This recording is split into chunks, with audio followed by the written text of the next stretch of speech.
Now, given that I've talked about two prior adaptations of famous novels with high-profile production teams that didn't quite work out, I figured, you know what? Let's turn this into a loose trilogy of reviews and talk about one more. In fact, it's kind of the film that symbolized for a time misfired adaptation.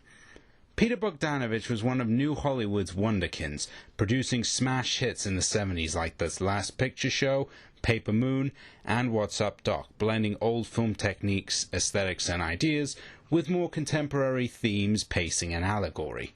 For his fourth venture as the then golden boy of American cinema, the genre he decided to resurrect for the masses was the costume drama, and chose to adapt the Henry James novella Daisy Miller, at one point set to be done by his idol and friend Orson Welles, and cast his girlfriend, Sybil Shepherd, in the lead role. Based on James's novella, Bogdanovich brings us a period dramedy about American high society in Europe of the 19th century. Daisy is a strong-willed young heiress, a woman out of her time who isn't afraid to tease and flaunt authority figures, as well as the many men who try to become her suitors, much to the chagrin of quote-unquote polite society. Fresh-faced young yuppie Frederick Winterbourne tries to wrap his head around this unusual young woman as they tour around the beauty of Italy and France and engage in a sort of strange courtship-friendship battle of wits. Right off the bat, one of the undeniable positives of the film is its production values. They are stellar. Sumptuously photographed by Italian veteran Alberto Spagnoli, there is just excellent period detail here as we go around the sun-drenched countryside and old towns and marble cities and halls of southern Europe. It really does make you feel like you're in that time period, an era of carriages and long dresses and top hats, of when little tea parties and get-togethers meant really your status in society if you were one of the upper class. The film is really immersive, and great props to the production team for pulling it off. What's more, Bogdanovich doesn't shy away from long takes in his direction, allowing actors to really build up a lot of chemistry and back and forth between them as they banter about society and the landscape, which of course masks their real intent. James's writing, adapted by Frederick Raphael, is laced with subtext, while still being rather amusing, especially by the usually stuffy nature of a lot of period pieces. But I'm getting ahead of myself. Now, one thing made fun of back during the original release was Shepherd's performance, seen as too ditzy and airheaded. But I actually disagree with this assessment. Shepherd's skills as a comic actress allow her to be somewhere between cunning and insolent, bright yet cheeky, as befitting such a character, and she works well with the far more straight traditionalist Brown as Winterbourne, who just can't quite crack the strange kind of woman that Daisy is, especially for the time.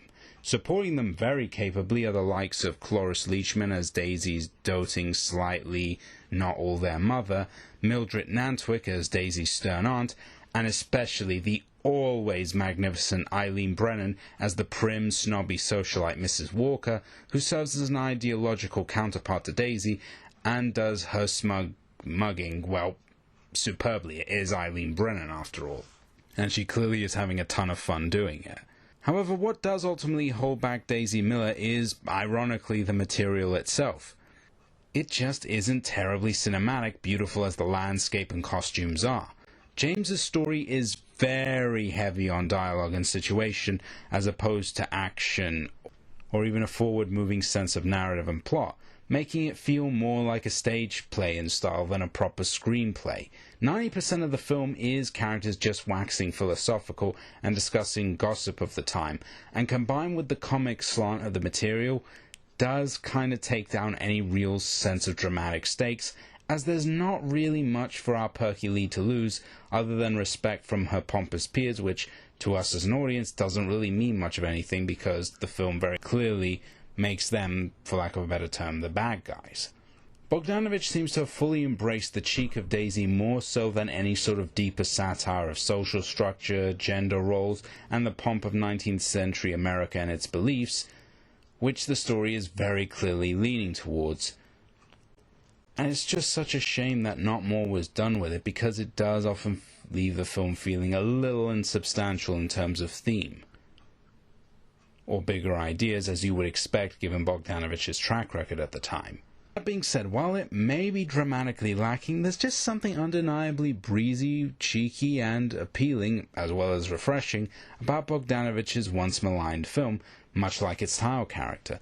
Those with a taste for period comedies or dialogue will be in heaven with this film, as there's plenty here to chew on, and its short run time of about an hour and a half certainly doesn't sour the deal by any means, even if you're just casually interested.